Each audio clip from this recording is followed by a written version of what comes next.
Good morning students, welcome back to your video lecture sessions. कैसे आप लोग? आज हम बात कर रहे हैं स्टैंडर्ड 6 के चैप्टर फूड की। हम लोग बात कर रहे थे मेन न्यूट्रिएंट्स की। 5 न्यूट्रिएंट्स होते हैं, उसमें से हमने 4 देख लिए थे, कार्बोहाइड्रेट, फैट, प्रोटीन्स और विटामिन्स। अब हम बात करेंगे एक बचे हुए न्यूट्रिएंट जो कि है मिनरल्स, उसकी। और फिर इन 5 न्यूट्रिएंट्स के अलावा एक और चीज़ है जो हमारी बॉडी को चाहिए, वो है वाटर, राइट। तो वो भी हम इस वीडियो में डिस्कस करेंगे। तो मिनरल्स स्टार्ट करते हैं। Just like vitamins our body also requires less amount of minerals. अब हमने विटामिन्स में पढ़ा था कि हमें विटामिन्स जो है वो कम मात्रा में चाहिए as compare to other 3 proteins, carbohydrates और फैट्स। इन तीनों के मुकाबले हमें जो विटामिन्स है वो कैसा चाहिए, स्मॉल क्वांटिटी में चाहिए। और मिनरल्स भी हमको कैसी चाहिए, स्मॉल क्वांटिटी में चाहिए, but they are also very important. Also they are as important as any other nutrient. ये मतलब नहीं हुआ कि अगर उसे हमें कम मात्रा में चाहिए हमारी बॉडी में तो we can only take it as light. नहीं, हम उसे कभी लाइटली नहीं लेंगे। It is very much important. इसीलिए वो 5 न्यूट्रिएंट्स के अंदर इंक्लूड होते हैं, चाहे कम मात्रा में है या चाहे ज़्यादा मात्रा में हो। दे आर क्या लिखा है, as important as other nutrient. जितने आप ज़्यादा न्यूट्रिएंट ले रहे हो बाकी के मिनरल्स को छोड़ के, मिनरल्स भी उतना ही इम्पॉर्टेंट होता है। आपको कॉमन मिनरल्स के नाम लिखे यहाँ पे। Some common minerals are sodium, potassium, calcium, magnesium, chlorine, iron, fluorine, sulphur etcetera. जिन भी खाने की चीज़ों में ये सब चीज़ें होगी तो वो क्या होगा, वो सब खाने में से हमें क्या मिलेगा, मिनरल्स मिलेगा, राइट। क्योंकि ये सब क्या है, मिनरल्स है। अब वो किसके लिए रिक्वायर होती है, उनके अलग अलग फंक्शंस देख लेते हैं कि भाई हमारे बॉडी में मिनरल्स कम मात्रा में चाहिए, बट वो कम मात्रा भी कितने इंपॉर्टेंट काम कर रही है वो देख लेते हैं। They are required for strong bones and teeth. हमारी बोन्स और टीथ को मजबूत रखने के लिए हमें मिनरल्स चाहिए। कौन सा मिनरल चाहिए, हमें ब्रैकेट में लिखा है कैल्शियम। अब हमारी बॉडी में कैल्शियम नहीं होगा तो आप ये बोल सकते हैं कि हमारे बोन्स वीक हो जाएंगे, हमारे दांत जो है वो कमज़ोर हो जाएंगे। तो उन्हें मजबूत बनाने के लिए हमें एक मिनरल चाहिए जिसका नाम है कैल्शियम। तो जिस भी खाने में अब आपको कैल्शियम दिखे वो आपको खाना पड़ेगा, क्योंकि उससे आपको क्या पड़ेगा, उससे आपके बोन स्ट्रॉन्ग होंगे और आपके टीथ भी स्ट्रॉन्ग होंगे, राइट। फिर है हमारा next, to regulate heart beat and in clotting of blood. अब इसके अलावा उसका एक और काम है, क्या है, हमारी जो हार्ट बीट होती है, आप जब हाथ रखते हो अपनी चेस्ट पर तो आपको आवाज़ सुनाई देगी, धक धक धक, हार्ट बीट, राइट। तो वो रेगुलेट एक रिदम में बजती है। वहाँ पर कहीं पर ज़्यादा गैप नहीं होता है, कहीं पर कम ब्रेक नहीं होता है, कभी बंद नहीं हो जाती है। तो ये हार्ट बीट रेगुलेट कौन करता है, कैल्शियम करता है। और एक काम है उसका क्लॉटिंग ऑफ ब्लड, मतलब कि आप गिर गए, आपको कहीं पर लगा तो खून निकल रहा है, तो थोड़ी देर बाद क्या होता है, खून निकलना बंद हो जाता है, वहाँ पर एक लेयर बन जाता है, राइट, कुछ खून जम जाता है वहाँ पे। तो वो ब्लड क्लॉट करने का भी काम किसका होता है, मिनरल्स का होता है।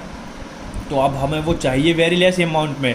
पहले ही पॉइंट में देख लिया कि हमें वो चाहिए कम मात्रा में, बट उसके काम हम देख रहे हैं कि बहुत इंपॉर्टेंट है। वो हमारे बोन्स को स्ट्रॉन्ग करता है, हमारे हार्ट बीट रेगुलेट कर रहा है, हमारे ब्लड को क्लॉट होने में काम कर रहा है। अगर ब्लड क्लॉट नहीं होगा तो हमारी बॉडी में से खून जो है वो नल की तरह, पानी की तरह क्या होगा, बहता जाएगा और हमारी बॉडी में बहुत ज़्यादा ब्लड लॉस हो जाएगा। बट मिनरल्स क्या करते हैं, उसे क्लॉट कर देते हैं, वहाँ पर एक लेयर बना देते हैं ताकि ब्लड जो है ज़्यादा बाहर फ्लो करे नहीं। अब हमें मिनरल्स कहाँ से मिलते हैं, तो we get minerals from milk, green vegetables, peas and beans, मतलब कि सीरियल्स, पल्सीज, ग्रीन वेजिटेबल्स और दूध में से मिलते हैं, राइट, मिनरल्स। तो इन सब चीज़ों को अब हमें क्या करना चाहिए, ज़्यादा खाना चाहिए। अब वो हमारी बॉडी में नहीं होंगे। हमने कैल्शियम देख लिया, उसके बाद कैल्शियम देख लिया हमने, उसके बाद हम दूसरे मिनरल्स की बात करते हैं। तो their deficiency in diet can make our bones and muscles weak. अब कैल्शियम नहीं होगा तो हमारे बोन्स क्या हो जाएंगे, वीक हो जाएंगे, राइट। अब उसके अलावा आयरन की बात करते हैं। तो another important mineral for our body is iron which helps in formulation of the blood. अब कैल्शियम क्या करता था, ब्लड को क्लॉट करता था, कहीं पर गिर गए तो खून ज़्यादा ना निकल जाए, इसलिए वो वहाँ पर क्लॉटिंग करता था। लेकिन आयरन क्या करता है, वो तो ब्लड बनाने में काम करता है। तो which is more important, iron also is more important, कि भाई खून बनेगा तभी तो बहेगा, राइट। अब हम गिरेंगे तो खून कब निकलेगा, जब हमारी बॉडी में बन रहा होगा। तो वो ठीक से कौन बनाता है, आयरन नाम का मिनरल बनाता है, राइट। तो वो भी हमारे लिए इम्पॉर्टेंट है। अब हमारी बॉडी में आयरन की कमी होगी तो क्या हो सकता है, तो lack of iron can cause anaemia, a disease that affect the formation of blood. अब हमें जब आयरन हमारी बॉडी में कम हो जाएगा, हम ऐसा खाना खाएंगे जिसमें आयरन नहीं होगा, तो हमारी बॉडी में हमें एक डिजीज़ होगी जिसका नाम होगा एनीमिया। मतलब कि वो हमारी बॉडी में फॉर्मेशन ऑफ ब्लड को क्या करेगा, अफेक्ट करेगा। मतलब उससे हमें एक संकेत मिलेगा, एक सिग्नल मिलेगा कि आपकी बॉडी में जो है वो खून ठीक से बन रहा नहीं है और आपको ऐसे खाने की ज़रूरत है जिसमें आयरन अच्छी मात्रा में हो। अब आगे बढ़ते हैं। The lack of iodine can cause disease called goitre in which gland in throat swells. अब नमक न खाने से आपको क्या बीमारी हो सकती है, क्योंकि आपने पता है कि आयोडीन हमें कहाँ से मिलता है, नमक में से मिलता है। तो अगर हम नमक नहीं, मतलब आयोडीन वाला, सिर्फ आपको नमक नहीं खाना है चम्मच भर भर के, लेकिन आयोडीन जो है वो नमक में होता है और भी बहुत सारी चीज़ों में आयोडीन होता है। अगर वो खाना हम नहीं खाएंगे तो हमें गोइटर होगा। उसका मतलब क्या होता है, आपके गले के आजू बाजू का जो एरिया है वो फूल जाएगा, क्योंकि हमारी जो ग्लैंड्स होती है वो हमारे थ्रोट के अंदर होती है, वो ग्लैंड्स, तो क्या हो जाएगा, गला हमारा एकदम सूज जाएगा। आपने बहुत सारे पिक्स देखे होंगे जिसमें किसी बच्चे के या किसी बड़ों के गले का पार्ट जो होता है वो बहुत बड़ा फूला हुआ होता है। उससे क्या हुआ होता है, गोइटर डिजीज़ बोलते हैं उसको। मतलब कि उसकी बॉडी में अब किसकी कमी है, आयोडीन की कमी है, राइट। तो ये था आपका मिनरल्स, लास्ट न्यूट्रिएंट जो यहाँ पर ख़त्म हुआ। आपके 5 न्यूट्रिएंट्स ख़त्म हो गए।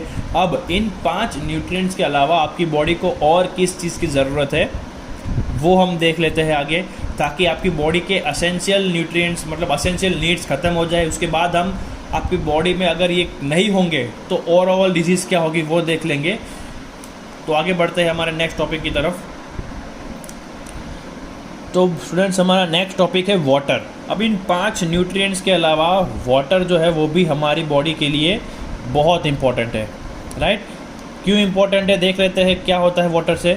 तो our body contains almost 70% water. हमारी जो बॉडी है, ये हम जो इसमें अभी हम बैठे हैं, हमारी जो बॉडी है उसके अंदर 70% क्या होता है, वाटर होता है। It is made up of water. Human beings can survive without food for 2 to 3 days, but without water for only 2 to 3 days, right? क्या लिखा है, Human beings can survive without water for food for 2 to 3 weeks, but without water for only 2 to 3 days. अब पानी के बिना आप 2 से 3 दिन से ज़्यादा रह पाओगे नहीं। अगर आप खाना नहीं खाओगे तो 1 हफ्ता या 2 हफ्ता निकाल लोगे, राइट। आपकी बॉडी निकाल लेगी, ठीक है। आप कमज़ोर हो जाओगे, आपसे कुछ होगा नहीं, बट आप ज़िंदा रहोगे। 1 या 2 हफ्ते आप आराम से ज़िंदा रह पाओगे।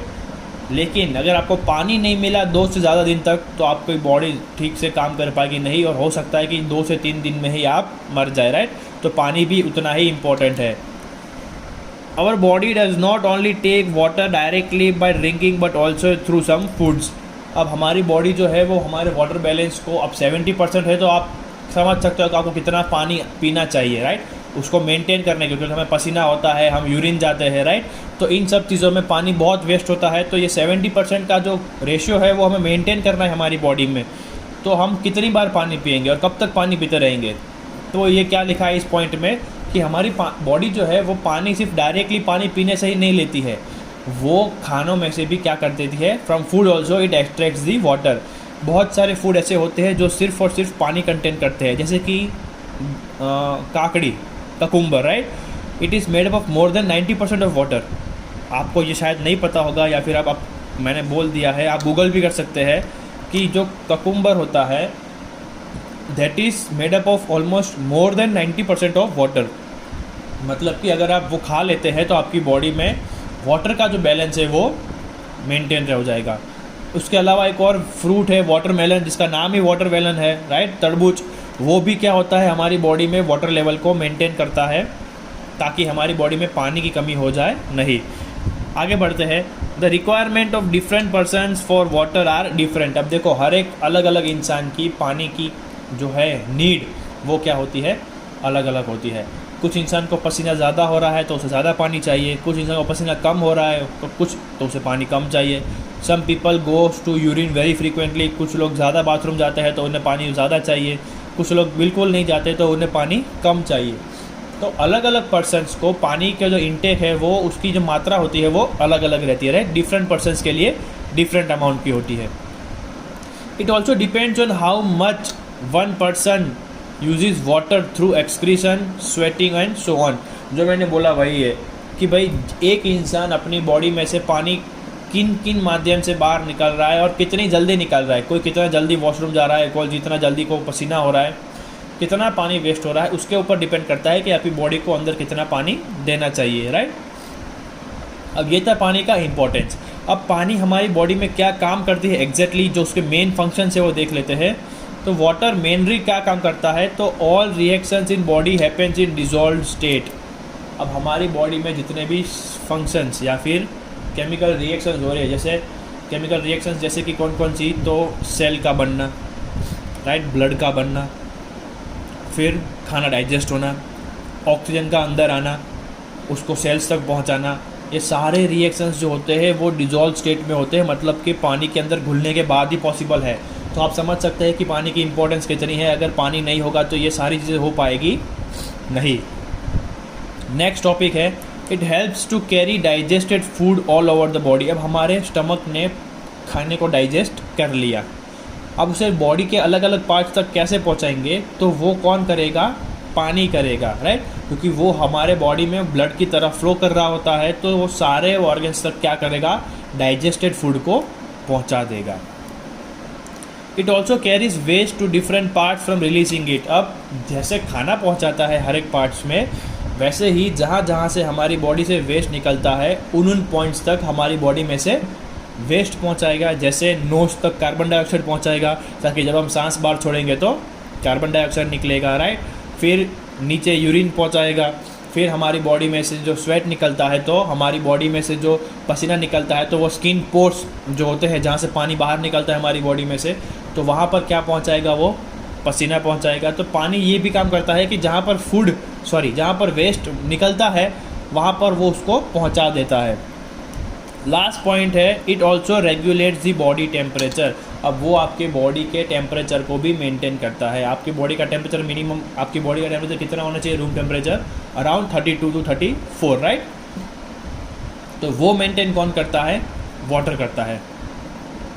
आप जब बाहर से खेल के आते हो तो पहले अपनी बॉटल उठाते हो, क्यों, क्योंकि आप पूरे के पूरे गर्म हो गए होते हो, आपकी बॉडी ने बहुत सारा पसीना जो है वो बहाया होता है, आपकी बॉडी गर्म हो गई है, तो उसे वापस क्या करते हैं, उसको टेम्परेचर को क्या करते हैं, लो करते हैं, आपकी बॉडी को वापस से ठंडा करते हैं, और आपकी बॉडी का जो ओरिजिनल टेम्परेचर था वो वापस से बॉडी को लाके दे देगा, कौन, वाटर। तो आपने देखा कि जो मिनरल्स, विटामिन्स, प्रोटीन्स एक्सेट्रा जो न्यूट्रिएंट्स थे वो जितने इंपॉर्टेंट थे, उतना ही इंपॉर्टेंट क्या है हमारे लिए, वाटर, राइट। तो बोल सकते हैं कि हमारे पास 5 नहीं बल्कि 6 न्यूट्रिएंट्स है, बट हम वाटर को न्यूट्रिएंट्स के अंदर नहीं गिना है, तो उसे अलग से पढ़ लेते हैं। बट हमने ये पढ़ लिया है कि उसका भी इम्पोर्टेंस उतना ही है, राइट। अब अगले वीडियो में मिलेंगे अगले टॉपिक के साथ, तब तक यहाँ पर ख़त्म करते हैं आज का सेशन। आपका नीचे होमवर्क लिखा होता है, मैं आपको पढ़ देता हूँ। पहला क्वेश्चन है, what are minerals, describe them. आपको मिनरल्स के बारे में लिखना है, जो आगे मैंने बोला था। Right about importance of water, importance of water ये रहा, ये ऑरेंज कलर की लाइन जो है वो। Right 4 main functions of water, ये रहे 4 फंक्शंस ऑफ वाटर, वो आपको लिखने हैं। Right different sources of minerals, आपको मिनरल्स कहाँ कहाँ से मिलते हैं वो आपको PDF में से मिनरल्स के पैराग्राफ में से ढूंढकर लिखना है, राइट, कि मिनरल्स हमें कहाँ कहाँ से मिल सकते हैं। यहाँ पर आज ख़त्म करते हैं, मिलते हैं अगले वीडियो में अगले टॉपिक के साथ। तब तक be home, be safe, goodbye, thank you.